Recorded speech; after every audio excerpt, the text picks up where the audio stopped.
Hi students. आज का जो हमारा टॉपिक अंडर डिस्कशन है ये चैप्टर नंबर 10 बायोलॉजी की जो फर्स्ट बुक है उससे उसका ये आखिरी टॉपिक है। और टॉपिक जो है ये है क्लास मैमेलिया।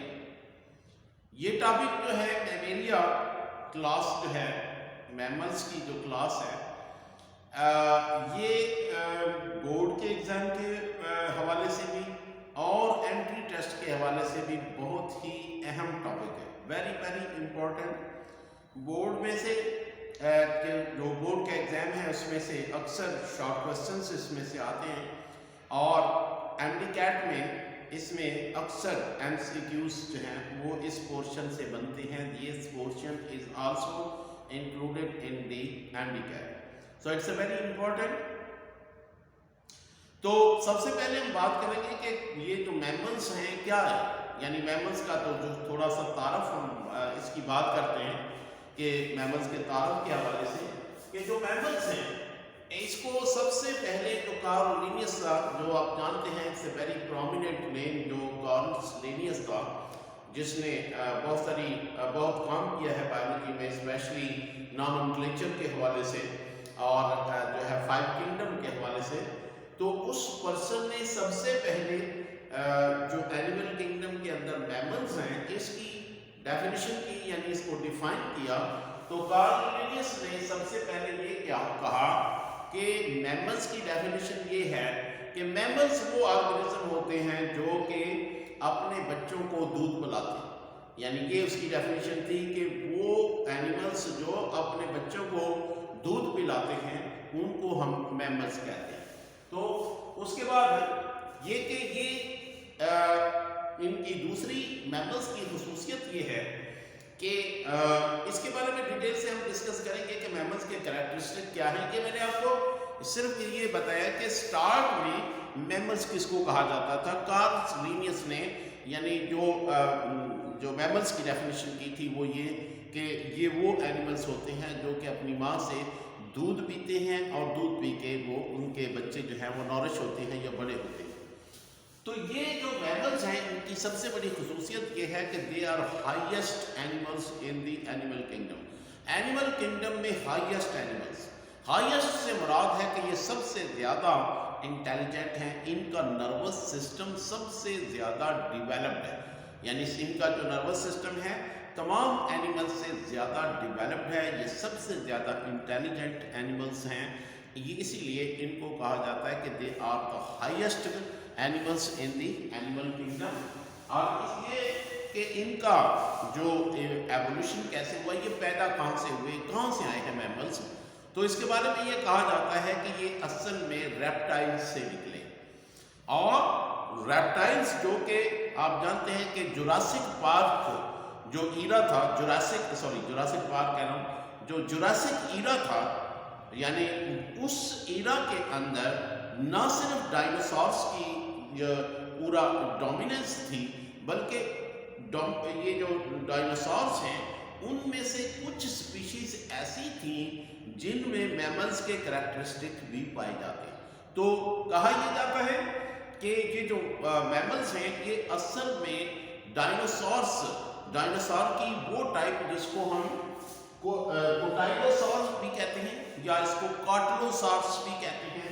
कोटाइलोसॉर्स ये बिल्कुल छिपकली जैसे इस तरह के ये एनिमल्स थे, यानी जो बिल्कुल बड़ी छिपकली होती है यानी उसके जैसे ये रेप्टाइल से। और इनके बारे में कहा जाता है कि ये एंसेस्टर्स हैं किसके, मैमल्स के, यानी ये मैमल्स के एंसेस्टर्स हैं और मैमल्स जो हैं इनसे पैदा हुए। बल्कि जो जुरासिक ईरा था उसके अंदर दोनों तरह के ऑर्गेनिज्म पाए जाते थे, यानी रेप्टाइल्स तो थे, रेप्टाइल्स की तो डोमिनेंस थी जुरासिक ईरा में, साथ साथ उसी ईरा में कुछ ऐसे ऑर्गेनिज्म पाए गए जिनमें रेप्टाइल्स और मैमल्स दोनों तरह की खसूसियात, यानी 50% वो रेप्टाइल थे और 50% वो जो है मैमल्स थे, यानी रेप्टाइल्स के अंदर ही मैमल्स की खसूसियात पाई जाती। तो उसी अरसे के अंदर ही ये दोनों ऑर्गेनिज्म मौजूद थे जुरासिक ईरा में, यानी एक मैमल्स भी साथ साथ और साथ साथ यही रेप्टाइल। तो ये जो इसकी एक बहुत ही इंपॉर्टेंट एग्जाम्पल है वो है वेरानोप। वेरानोप ये ऐसा ऑर्गेनिज्म था जो कि पहला मैमल जिसको कहा जा सकता है। वैसे तो इसके इस तरह के 5 ग्रुप थे ऑर्गेनिज्म के, जिनमें मैमल्स की भी खसूसियात पाई जाती थी और रेप्टाइल्स, यानी रेप्टाइल से वो आहिस्ता आहिस्ता मैमल्स की तरफ आ रहे थे। रेप्टाइल्स आहिस्ता आहिस्ता उनमें एवोल्यूशन होने के बाद वो मैमल्स बन रहे थे। रेप्टाइल्स आहिस्ता आहिस्ता उनके अंदर बॉडी के अंदर चेंजेस आती गई और वो मैमल्स की तरफ आते गए। तो उसका जो एक बहुत ही बड़ा इंपॉर्टेंट ऑर्गेनिज्म है वेरानोप। वेरानोप जो है इसमें 50% कैरेक्टरिस्टिक्स जो थे वो मैमल्स के थे और 50% जो कैरेक्टरिस्टिक्स थे वो उसके रेप्टाइल्स के थे।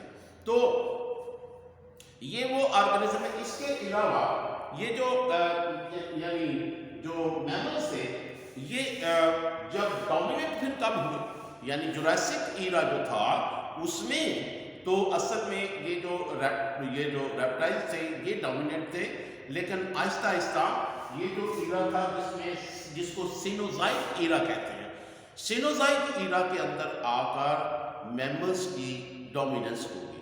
तो सीनोज़ाइक ईरा वो ईरा था जिसमें ये वो तमाम यानी पॉइंट्स हैं जो कि एंट्री टेस्ट में अक्सर यानी एज ए MCQ पूछे जा सकते हैं कि यानी किस ईरा में आकर मैमल्स की डोमिनेंस हुई, किस ईरा में, सीनोज़ाइक ईरा।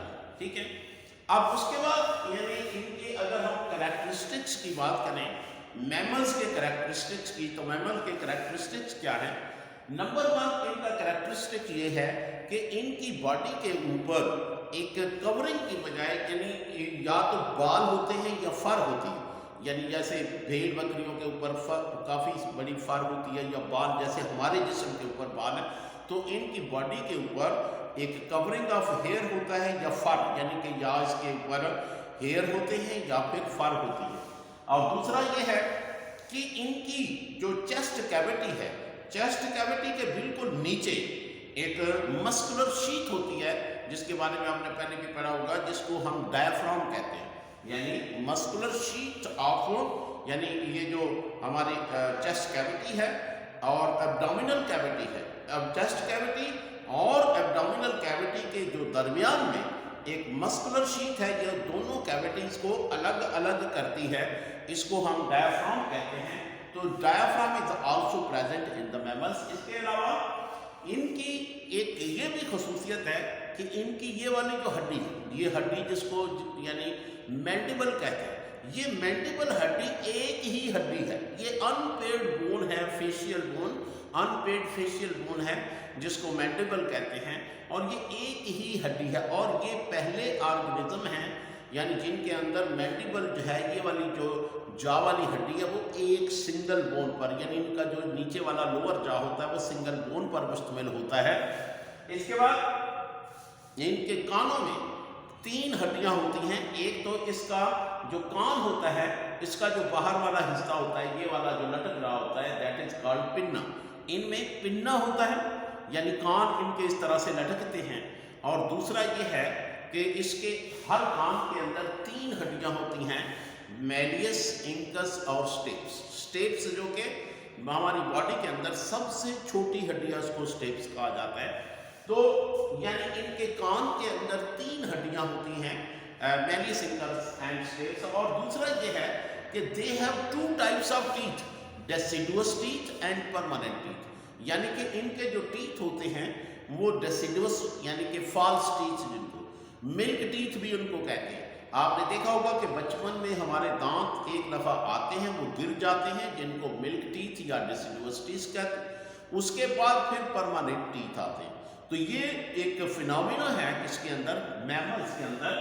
और इसके अलावा ये कि इनका जो हार्ट होता है वो 4 चैम्बर्ड होता है, यानी कि इसके हार्ट के, मैमल्स के हार्ट के 4 चैम्बर्स होते हैं, 2 वेंट्रिकल और 2 जो हैं ऑरिकल्स कह लें या एट्रिया कह लें, 2 एट्रिया 2 वेंट्रिकल्स, 4 चैम्बर होते हैं। और हार्ट, इनमें जो ऑक्सीजनेटेड ब्लड जो होता है वो राइट साइड पे लेफ्ट साइड पे होता है और डीऑक्सीजनेटेड ब्लड जो है वो राइट साइड पे होता है। यानी ऑक्सीजनेटेड ब्लड और डीऑक्सीजनेटेड ब्लड जो मैमल्स के हार्ट में अलग अलग होता है। और इसके बाद ये कि ये वार्म ब्लडेड एनिमल्स हैं। वार्म ब्लडेड एनिमल्स से मुराद ये है कि ये जो यानी ये हीट प्रोड्यूस करते हैं और इनके किसी भी टेम्परेचर पे अपनी बॉडी का टेम्परेचर हर सूरत मेंटेन रखते हैं। यानी जैसे मिसाल के तौर पर बाहर अगर 50 डिग्री सेंटीग्रेड है और या बाहर जो है 0 डिग्री सेंटीग्रेड है, लेकिन हमारी बॉडी का टेम्परेचर 37 ही रहेगा, because we are warm blooded. तो मैमल्स जो हैं वो वार्म ब्लडेड होते हैं और हर टेम्परेचर में, हर सूरत हाल में अपनी बॉडी के टेम्परेचर को मेंटेन रखते हैं। इनको वार्म ब्लडेड कहता है। The organism who maintain their internal body temperature are called the warm-blooded। इसके बाद इनका जो रेड ब्लड सेल्स होते हैं यानी मैमल्स के, उनके अंदर न्यूक्लियस नहीं होता, नॉन न्यूक्लिएटेड सेल होते हैं। जब रेड ब्लड सेल्स पैदा होते हैं तो उनमें न्यूक्लियस होता है, पर आहिस्ता आहिस्ता उसमें न्यूक्लियस खत्म हो जाता है। हमारे रेड ब्लड सेल्स के अंदर न्यूक्लियस नहीं होता, या मैमल्स के ब्लड के जो रेड ब्लड सेल हैं उनमें न्यूक्लियस नहीं होता। और इसके बाद ये कि इसके अंदर यानी हमारा जो ये कह लें कि रेस्पिरेटरी सिस्टम है या इसमें जो कि यानी फेरेंक्स से स्टार्ट होता है या कह लें कि नॉस्ट्रल से स्टार्ट होता है, नॉस्ट्रल से नेजल कैविटी, नेजल कैविटी के बाद फेरेंक्स, उसके बाद लेरिंक्स। लेरिंक्स यानी कह लें कि जो ट्रेकिया का बिल्कुल टॉप वाला हिस्सा जिसको लेरिंक्स कहते हैं, इसका दूसरा नाम है वॉइस बॉक्स। तो ये जो मैमल्स हैं इनमें अक्सर यानी आपने देखा मैमल्स जो हैं वो बोलते हैं, उनमें ये दे कैन प्रोड्यूस वॉइस, ये वॉइस प्रोड्यूस कर सकते हैं। और वॉइस कैसे प्रोड्यूस होती है? इस लेरिंक्स की वजह। लेरिंक्स के अंदर वोकल कॉर्ड्स होते हैं। वोकल कॉर्ड जब हम यानी जब बोलते हैं तो ये जो साउंड है ये असल में उनकी वाइब्रेशन की वजह से पैदा होती है। किसकी वाइब्रेशन की? Vocal cords. Vocal cords which are present inside the larynx. एक तो ये भी मैमल्स की एक पहचान है कि दे हैव वॉइस बॉक्स और they have larynx on the top of the trachea. और इसके बाद कि ये इनके यानी जो फीमेल होती है इसके मेमोरी ग्लैंड्स होते हैं। मेमोरी ग्लैंड्स जिनको हम यानी कह लें कि ह्यूमन में हम ब्रेस्ट भी कहते हैं। तो ये जो ब्रेस्ट होते हैं they are actually to produce the milk. इनके अंदर ग्लोब्यूल्स होते हैं जो कि मिल्क प्रोड्यूस करते हैं और मिल्क जो है वो यूज़ किया जाता है to feed the young one, यानी बच्चे की नशोनुमा के लिए जो फीमेल होती है उसमें ब्रेस्ट होते हैं या मेमोरी ग्लैंड्स होते हैं जिनमें मिल्क पैदा होता है to feed the young one, बच्चे को यानी पालने के लिए। तो ये थे इसके कैरेक्टरिस्टिक्स। और इसके बाद हम बात करते हैं इनकी क्लासेस की। यानी ये जो मैमल्स हैं दे हैव 3 क्लासेस। पहली क्लास जो है वो है प्रोटोथीरिया। प्रोटोथीरिया ये वो मैमल्स हैं जिनके बारे में ये कहा जाता है कि ये 50% रेप्टाइल्स थे और 50% ये मैमल थे, क्योंकि अभी ये ओरिजिनेट हुए थे, इवॉल्व हुए थे। कहाँ से? रेप्टाइल से। रेप्टाइल से अभी ये इवॉल्व हुए थे। तो इनमें अभी यानी रेप्टाइल्स की भी कैरेक्टरिस्टिक मौजूद थी 50% और 50% इसमें जो कैरेक्टरिस्टिक मैमल्स के भी थे। ये बहुत ही स्टार्ट में जो मैमल्स इवॉल्व हुए थे रेप्टाइल से उनको कहते हैं प्रोटोथीरिया। अब इसमें एग्जाम्पल आप दे सकते हैं, जैसे मिसाल के तौर पर इसमें एक मिसाल ये डकबिल प्लेटिपस। डकबिल प्लेटिपस एक ऑस्ट्रेलिया में पाया जाने वाला एक्वेटिक मैमल है। एक्वेटिक यानी पानी में। इसकी चोंच जो होती है वो बिल्कुल डक जैसी होती है और इसके जो पाँव होते हैं वो भी डक जैसे यानी वेब्ड। वेब्ड का मतलब है कि इनके दरमियान में स्पेस नहीं होती। जैसे आपने बतख का पंजा देखा होगा तो उसमें स्पेस नहीं होती, तो इस तरह से इनमें स्पेस नहीं होती। ठीक है। तो ये जो है ये एक एक्वाटिक मैमल है, ये अपने बच्चे को दूध भी पिलाता है और इसकी बॉडी के ऊपर बड़ा बड़ा फर भी होते हैं, यानी इसमें बहुत सारे कैरेक्टरिस्टिक्स जो हैं वो मैमल्स के पाए जाते हैं, बट इसमें रेप्टाइल्स के कैरेक्टरिस्टिक्स भी पाए जाते हैं। जैसे इनमें यानी ये जो डकवेल प्लेटिपस है, इसमें क्या है कि इसकी जो ओपनिंग होते हैं वो एक ही होता है, यानी कि यूरोजेनिटल और जो फीसिस के लिए, फीसिस पास करने के लिए या यूरन पास करने के लिए, या जैसे कहते हैं उनका एक ही जो ओपनिंग होता है, जैसे मुर्गी का आपने देखा हो, या ये जो दूसरे जो है इनमें एक ही जो होता है ओपनिंग, और उसको कहते हैं क्लोइका। क्लोइका यानी इसमें एनस और जो यूरिथ्रा है वो अलग नहीं। यूरिथ्रा कौन सा होता है? जो यूरिन पास करने के लिए। एनस कौन सा? जो फीसेस पास करने। इनमें दोनों की बजाय एक ही ओपनिंग होता है, और जो कि क्या कहलाता है? क्लोइका। तो क्लोइका जो है ये एक निशानी थी किसकी? ये रेप्टाइल्स की। रेप्टाइल्स में भी क्लोइका ही था। तो इसमें ये जो यानी जो ये जो सब क्लास प्रोटोथीरिया है, इसमें ऐसे मैमल्स हैं जिनके अंदर जो दोनों कैरेक्टरिस्टिक्स पाए जाते हैं, रेप्टाइल्स के भी और मैमल्स के भी, जिसकी मैंने आपको एग्जांपल दी है प्लेटी जो डकबिल प्लेटिपस, और इसके अलावा इसमें एक और एग्जांपल आप दे सकते हैं, वो है एकिडना। एकिडना किसको कहते हैं? एंट ईटर को। अगर आप इसको देखें, एंट ईटर की लंबी जो है वो उसकी चूंच, ये जो माउथ होता है बहुत ही लंबा, और ये बिल्ली, ये जो चींटियां होती हैं उनके बिलों में घुसा देता है और वहां से सख्त कर लेता है, सारी चींटियों को खा जाता है।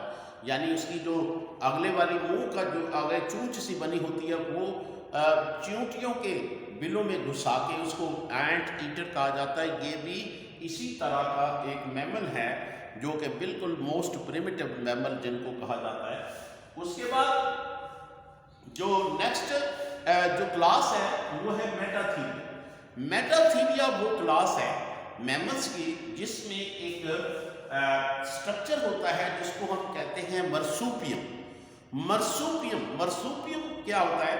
एक थैली होती है पेट के ऊपर, और इस थैली के अंदर वो जानवर उसको, अपने छोटे बच्चे को जब वो पैदा करता है तो उसके बाद वो जो छोटा बच्चा होता है वो कुछ अरसे तक उस थैली के अंदर ही रहता है, जब तक कि वो बड़ा नहीं हो जाता। और ये कि उस थैली के अंदर ही उसके मेमोरी ग्लैंड्स भी मौजूद, यानी बच्चा जो है वो उसको दूध पीने के लिए बाहर नहीं आना पड़ेगा, उस थैली के अंदर ही उसके मेमोरी ग्लैंड्स और उसके निप्पल्स हैं, वहीं से वो बैठ के दूध पीता है। ठीक है, इसको मर्सूपियम कहते हैं। और इस तरह के और भी बहुत सारे जानवर हैं, जैसे कि इसकी फेमस तरीन एग्जाम्पल है वो है कैंगरू। कैंगरू के जिस्म पे आपने देखा होगा उसकी बॉडी के ऊपर, पेट के ऊपर एक थैली होती है जिसको मर्सूपियम कहते हैं। इनको मर्सूपियल मैमल्स भी कहा जाता है, जिनकी बॉडी के ऊपर सैक होता है, यानी पेट के ऊपर एक सैक होता है जिसमें वो अपने बच्चे को रखते हैं जब वो छोटा होता है और उसको पालते हैं। उसके बाद इसके अलावा इसमें एक और वो एक जैसे अपॉसम है, अपॉसम भी एक इसी की एग्जाम्पल है मर्सूपियम की, और ये भी ऑस्ट्रेलिया में पाया जाता है। इसी तरह से एक और एग्जाम्पल है तस्मानियन वोल्फ। तस्मानियन वोल्फ जो है ये भी ऑस्ट्रेलिया में पाया जाता है, और ये भी एक जो सब क्लास मेटाथीरिया से मर्सूपियल मैमल है। नेक्स्ट है यूथीरिया। यूथीरिया वो मैमल्स होते हैं जिनकी यानी जिनमें एक स्ट्रक्चर होता है जिसको हम कहते हैं प्लेसेंटा। प्लेसेंटा क्या होता है कि जिस वक्त यानी ऑर्गेनिज्म अपनी यानी कोई भी मैमल जब उसकी फर्टिलाइजेशन हो जाती है एग की फीमेल के अंदर, तो वो एग जो फर्टिलाइज्ड एग है या जाइगोट है वो ट्रैवल करना शुरू कर देता है किसकी तरफ? यूट्रस की तरफ। और यूट्रस में आके वो उसके साथ उस यूट्रस की जो दीवार होती है जिसको एंडोमेट्रियम कहते हैं, उसके साथ जाके ये इम्प्लांट हो जाता है। अब देखें ये जो यानी जो जाइगोट है या ये जो एम्ब्रियो है, ये यूट्रस की दीवार के साथ चिपक जाता है और इसके दरमियान में एक ट्यूब लाइक स्ट्रक्चर बनता है। इस ट्यूब लाइक स्ट्रक्चर को हम प्लेसेंटा से, इस प्लेसेंटा के जरिए से जो मदर के या जो कहने के जो बच्चे के ब्लड वेसल्स और नर्व्स जो हैं वो इस ट्यूब के जरिए से गुजरते हैं। यानी उस वक्त चूंकि बच्चा जो होता है उसके अंदर माँ का ब्लड रन करता है, तो माँ के ब्लड वेसल जो कि बच्चे के अंदर जाते हैं वो इस ट्यूब में से गुजर के जाते हैं, जिसको प्लेसेंटा कहते हैं। और इसका ड्यूअल रोल है, इसमें से ना सिर्फ ब्लड वेसल और नर्व गुजरती है बल्कि इसके अंदर से ये जो इसका जो दूसरा फंक्शन है वो ये है कि एंडोक्राइन फंक्शन का मतलब है कि ड्यूरिंग द प्रेगनेंसी ये जो प्लेसेंटा है ये बहुत सारे हार्मोन्स भी पैदा करता है। प्लेसेंटा प्रोजेस्टेरॉन पैदा करता है, प्रोजेस्टेरॉन यानी कि जिसको प्रेगनेंसी मेंटेन हार्मोन कहते हैं, ठीक है, यानी प्रेगनेंसी मेंटेनिंग हार्मोन कहते हैं। और इसको ये हार्मोन इतना इंपॉर्टेंट होता है कि जब तक ये पैदा होता है प्रेगनेंसी मेंटेन रहती है, अगर ये पैदा होना बंद हो जाए तो प्रेगनेंसी खत्म हो जाती है, अबॉर्शन हो जाती है। तो प्लेसेंटा का रोल जो है वो ड्यूअल रोल। ये जो मैमल्स हैं जिनमें प्लेसेंटा होता है इनको प्लेसेंटल मैमल्स भी कहा जाता है। इनका जो मेन कैरेक्टरिस्टिक है वो है presence of placenta during the development of the embryo. Embryo जब डिवेलप होता है तो उस एम्ब्रियो के और उसके मदर के दरमियान में ये कहने के एक उसके मदर की जो यूट्रस है एंडोमेट्रियम, उनके दरमियान में एक कनेक्शन, एक ट्यूब बनती है, tube like structure which is called placenta, ठीक है। तो इनको इसीलिए प्लेसेंटल मैमल्स कहते हैं। प्लेसेंटल मैमल्स की बहुत सारी एग्जांपल जैसे कि ह्यूमन इंसान है, ये भी प्लेसेंटल मैमल हैं, शीप है, गोट है, हॉर्स है और बहुत सारे दूसरे जो हैं these are called placental mammal. तो गैस ये था क्लास मैमेलिया। जैसे मैंने कहा कि it's a very very important question. इसमें से शॉर्ट क्वेश्चन आते हैं चैप्टर नंबर 10, चूँकि शॉर्ट क्वेश्चन का है, इसमें से शॉर्ट क्वेश्चन अक्सर इसी पोर्शन में से आते हैं। और एमडी कैट में जैसे मैंने कहा बहुत सारे जो है उसमें जो अक्सर औकात जो एमसीक्यूज हैं वो भी इसी पोर्शन में आते हैं। तो होपफुली आपको इसकी समझ के इजी टॉपिक है, कोई इतना मुश्किल टॉपिक नहीं है, तो आपको हर एक चीज़ की समझ आ गई होगी। तो गाइस जैसे मैं हमेशा कहता हूँ जाते जाते कि इस चैनल को प्लीज़ सपोर्ट करें ताकि ये चैनल ग्रो कर सके और आपके लिए मज़ीद इस तरह के काम किया जा सके, यानी वीडियोस बनाई जा सके। तो मेरी यानी जैसे कहते हैं कि एनकरेजमेंट करें, हौसला अफजाई करें और इस चैनल को हर अपने दोस्त के साथ शेयर भी करें, इसको लाइक करें, सब्सक्राइब भी करें और इसके अलावा इसके जो बेल आइकॉन का बटन है उसको भी प्रेस करें ताकि आपको सारी वीडियोस मिलती रहे। Thank you very much. Allah.